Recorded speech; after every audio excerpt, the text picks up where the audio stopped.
Mutual fund course के इस पहले एपिसोड में आपका स्वागत है। हम चाहते हैं कि इंडिया का हर एक इंसान फाइनेंशियली अवेयर हो और यही हमारा मिशन है। यानी हम चाहते हैं कि इंडिया के हर एक इंसान को इन्वेस्टमेंट की परख होनी चाहिए। उन्हें इन्वेस्टमेंट के अलग अलग एवेन्यूज के बारे में पता होना चाहिए, कहाँ पर कितने रिटर्न्स मिलते हैं, कितने रिस्क होती है, वो चीज़ कैसे काम करती है, इन चीज़ों के बारे में जानकारी होनी चाहिए। यानी हम चाहते हैं कि इंडिया के हर एक शख्स को पता होना चाहिए कि म्यूचुअल फंड कैसे काम करता है, स्टॉक मार्केट कैसे काम करता है, बॉन्ड मार्केट कैसे काम करता है और वो कितने रिटर्न्स देते हैं। यानी गवर्नमेंट बॉन्ड से कितने रिटर्न मिलते हैं, उस पर टैक्सेशन क्या होता है, म्यूचुअल फंड में कितने रिटर्न मिलते हैं, उस पर टैक्सेशन क्या होता है, और स्टॉक मार्केट में कितने रिटर्न्स मिलते हैं और उस पर टैक्सेशन क्या होता है। इंडिया में कई सारे लोगों को इन्फ्लेशन की जानकारी नहीं होती। उन्हें नहीं पता होता कि इन्फ्लेशन रेट क्या चल रहा है, उनके पैसों की वैल्यू कैसे कम होती जा रही है और महंगाई का उनके पैसों पर क्या असर पड़ रहा है। तो इन सारे प्रॉब्लम्स को सॉल्व करने के लिए और लोगों को फाइनेंशियली अवेयर करने के लिए हम कई सारी चीजें कर रहे हैं और ये कोर्सेज भी हमारे इसी मिशन का एक हिस्सा है। चलो तो सबसे पहले देखते हैं कि म्यूचुअल फंड कैसे काम करता है। फंड मतलब लोगों से इकट्ठा किया हुआ पैसा। तो म्यूचुअल फंड एक फंड है जिसमें लोगों से पैसा इकट्ठा किया जाता है और फिर वो पैसा उस म्यूचुअल फंड स्कीम के ऑब्जेक्टिव के अनुसार इन्वेस्ट किया जाता है। हर म्यूचुअल फंड स्कीम का एक ऑब्जेक्टिव होता है। जैसे कि कुछ म्यूचुअल फंड स्कीम्स का ऑब्जेक्टिव होता है कि लार्ज कैप कंपनीज में इन्वेस्ट करना, जो काफी स्टेबल है और जहां पर रिस्क कम है। हर म्यूचुअल फंड स्कीम के लिए फंड मैनेजर होते हैं। तो जिन लोगों को उस म्यूचुअल फंड स्कीम का ऑब्जेक्टिव पसंद आता है और साथ ही उस फंड मैनेजर की इन्वेस्टमेंट स्किल्स पसंद आती है और उस स्कीम से जुड़ी बाकी कुछ चीजें पसंद आती है, वो लोग उस म्यूचुअल फंड स्कीम में इन्वेस्ट करते हैं। फिर वो फंड मैनेजर लोगों ने उस म्यूचुअल फंड स्कीम में इन्वेस्ट किया हुआ पैसा उस म्यूचुअल फंड स्कीम के ऑब्जेक्टिव के अनुसार इन्वेस्ट करते हैं और फिर उस इन्वेस्टमेंट से जो भी प्रॉफिट मिलता है उसे वो सारे इन्वेस्टर्स के बीच बांट देते हैं। जो कंपनी फंड को मैनेज करती है उसे एसेट मैनेजमेंट कंपनी कहते हैं। For example SBI mutual fund एक एसेट मैनेजमेंट कंपनी है। तो एसबीआई म्यूचुअल फंड की कई सारी म्यूचुअल फंड स्कीम्स हैं, जैसे कि SBI small cap fund, SBI magnum mid cap fund, SBI blue chip fund etcetera. तो इन्वेस्टर्स को जिस किसी म्यूचुअल फंड स्कीम को ऑब्जेक्टिव, उसके फंड मैनेजर की इन्वेस्टमेंट स्किल्स और बाकी चीजें पसंद आती है, वो उस म्यूचुअल फंड स्कीम में इन्वेस्ट करते हैं। For example SBI mutual fund की एक स्कीम है जिसका नाम है एसबीआई ब्लू चिप फंड। चलो तो देखते हैं कि एसबीआई ब्लू चिप फंड का ऑब्जेक्टिव क्या है। किसी भी म्यूचुअल फंड स्कीम का ऑब्जेक्टिव आपको उस म्यूचुअल फंड स्कीम के scheme information document that is SID में मिलता है। एसआईडी के बारे में हम आने वाले कुछ एपिसोड में डिटेल में चर्चा करने वाले हैं।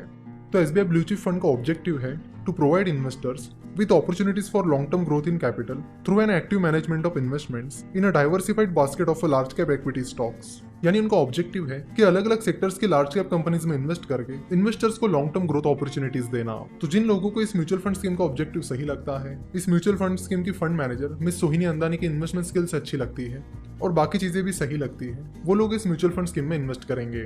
लोगों का पैसा मैनेज करने के बदले में वो म्यूचुअल फंड कुछ फीस चार्ज करते हैं जिसे मैनेजमेंट फी कहते हैं। म्यूचुअल फंड्स मेनली दो एसेट क्लासेस में इन्वेस्ट करते हैं, डेट और इक्विटी। चलो तो डेट और इक्विटी को डिटेल में समझते हैं। किसी भी कंपनी को जब अपना बिजनेस बड़ा करने के लिए या फिर किसी और वजह से पैसों की जरूरत पड़ती है तो कंपनी के पास पैसा उठाने के दो तरीके होते हैं, डेट फाइनेंसिंग और इक्विटी फाइनेंसिंग। डेट फाइनेंसिंग का मतलब होता है पैसा कहीं से उधार लेना, जैसे कि बैंक से लोन लेकर पैसा उधार लेना और बाद में इंटरेस्ट के साथ उसे चुकाना, या फिर बॉन्ड्स के जरिए लोगों से पैसा उधार लेना और उसे भी इंटरेस्ट के साथ रिटर्न करना। तो जो डेट फाइनेंसिंग होती है उसमें कंपनी पैसा उधार लेती है और फिर वो पैसा इंटरेस्ट यानी ब्याज के साथ रिटर्न करती है। कंपनी लोन लेकर या बॉन्ड्स, डिबेंचर्स और बाकी कई सारे डेट इंस्ट्रूमेंट्स का यूज करके पैसा उधार ले सकती है।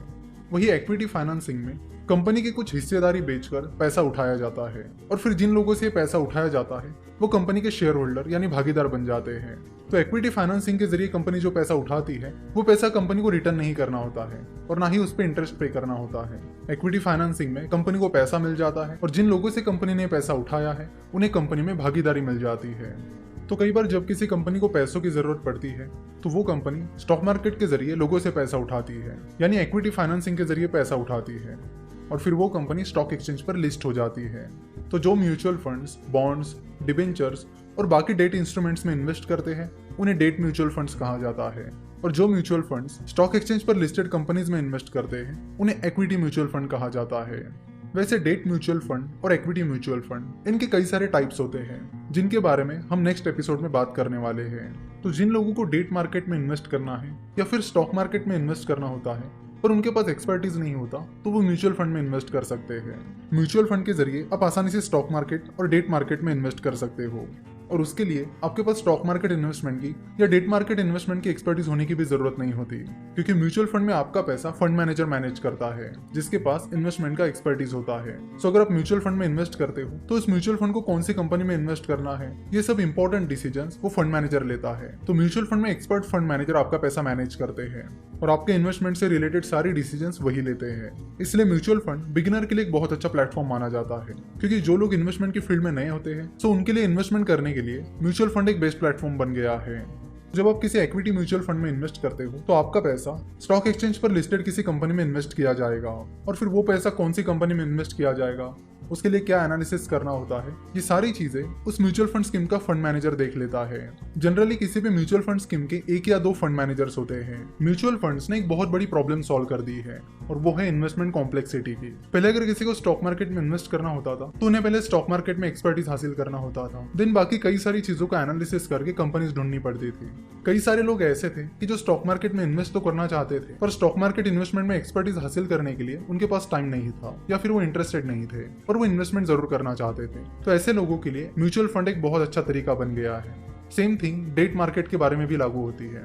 बहुत सारे लोग गवर्नमेंट बॉन्ड्स और बाकी डेट इंस्ट्रूमेंट्स में इन्वेस्ट करना चाहते थे, पर उन्हें पता नहीं था कि इसकी प्रोसेस क्या होती है, कैसे किया जाता है। तो अब डेट म्यूचुअल फंड के जरिए वो आसानी से डेट इंस्ट्रूमेंट्स में इन्वेस्ट कर सकते हैं। तो जिन लोगों को स्टॉक मार्केट में इन्वेस्ट करना है पर उनके पास स्टॉक मार्केट का एक्सपर्टीज नहीं है, ऐसे लोग इक्विटी म्यूचुअल फंड में इन्वेस्ट कर सकते हैं। सिमिलरली जिन लोगों को डेट मार्केट में इन्वेस्ट करना है पर उनके पास डेट मार्केट का एक्सपर्टीज नहीं है, वो लोग डेट म्यूचुअल फंड्स में इन्वेस्ट कर सकते हैं। तो इस तरह म्यूचुअल फंड्स ने इन्वेस्टमेंट्स को आसान कर दिया है। अब हम बात करेंगे उस सवाल के बारे में जो लगभग हम सभी के दिमाग में आता है, वो ये है कि क्या म्यूचुअल फंड सही में सही है। पिछले 1-2 सालों से म्यूचुअल फंड सही है की कई सारी एडवर्टीजमेंट्स चल रही है जिसमें बताया जा रहा है कि म्यूचुअल फंड सही है। तो क्या सभी के लिए म्यूचुअल फंड सही है? तो जवाब है नहीं, म्यूचुअल फंड सभी के लिए सही नहीं है। अगर आप म्यूचुअल फंड में इन्वेस्ट भी करना चाहते हो तो आपके पास इतना नॉलेज होना चाहिए जिससे आपको पता चले कि आपको कौन सी म्यूचुअल फंड स्कीम चुननी है। इस कोर्स में आगे हम ये भी सीखने वाले हैं कि किसी पर्टिकुलर म्यूचुअल फंड स्कीम को कैसे चुने। पर जिन लोगों के पास ये नॉलेज है ही नहीं, उन्हें पता ही नहीं है कि म्यूचुअल फंड स्कीम को कैसे चुना जाता है, उनके लिए म्यूचुअल फंड सही नहीं है। वैसे आपको बता दूं कि इंडिया में 2000 से ज्यादा म्यूचुअल फंड स्कीम्स हैं। उनमें से वो म्यूचुअल फंड स्कीम्स चुनना जो आपके रिक्वायरमेंट को सूट कर रही है, ये कोई आसान काम नहीं है। उसके लिए भी आपको एनालिसिस करना होता है म्यूचुअल फंड स्कीम्स का, उनके फंड मैनेजर्स का और उस म्यूचुअल फंड स्कीम की परफॉर्मेंस और स्ट्रेटेजी का। अगर कोई शख्स पिछले कई सालों से एफडी में इन्वेस्ट कर रहा है और वो डायरेक्टली म्यूचुअल फंड में इन्वेस्ट करना स्टार्ट कर देता है, तो उन्हें पहले म्यूचुअल फंड के बारे में समझना होगा कि म्यूचुअल फंड कैसे काम करते हैं, म्यूचुअल फंड स्कीम्स कैसे काम करती है, उन स्कीम्स को कैसे चुना जाता है, एटसेट्रा। अगर वो बस बैंक एफडी की तरह बस रिटर्न देखकर किसी म्यूचुअल फंड स्कीम में इन्वेस्ट करेंगे तो वो म्यूचुअल फंड स्कीम चुनने का सही तरीका नहीं होगा। तो कंक्लूजन ये है कि म्यूचुअल फंड में आप किसी भी म्यूचुअल फंड स्कीम में आग बनकर पैसा नहीं इन्वेस्ट कर सकते, आपको उसका एनालिसिस करना होगा। हाँ, ये एनालिसिस स्टॉक मार्केट इन्वेस्टमेंट के कंपैरेटिवली उतना डिफिकल्ट नहीं होता, पर आपको करना जरूर होगा और उसके लिए आपको मेहनत भी करनी होगी। दूसरा सवाल जो हम सभी के मन में आता है वो ये है कि क्या म्यूचुअल फंड से फिक्स रिटर्न मिलते हैं? तो जवाब है नहीं, म्यूचुअल फंड से फिक्स रिटर्न नहीं मिलते हैं। हाँ, कुछ डेट म्यूचुअल फंड के टाइप्स हैं जिनमें लगभग फिक्स के करीब रिटर्न मिलता है, पर फिक्स रिटर्न ये चीज म्यूचुअल फंड के लिए अप्लाई नहीं होती है। म्यूचुअल फंड में आपको रिस्क के अनुसार अलग अलग टाइप के म्यूचुअल फंड मिलेंगे, यानी किसी म्यूचुअल फंड के टाइप में ज्यादा रिस्क, किसी में मीडियम रिस्क, तो किसी में लो रिस्क। तो आपको इन सारी चीजों का भी ध्यान रखना होता है। तो यहाँ पर हमारा म्यूचुअल फंड कोर्स का पहला एपिसोड समाप्त होता है। आशा करता हूँ कि आपको ये एपिसोड पसंद आया होगा और इससे काफी कुछ सीखने मिला होगा।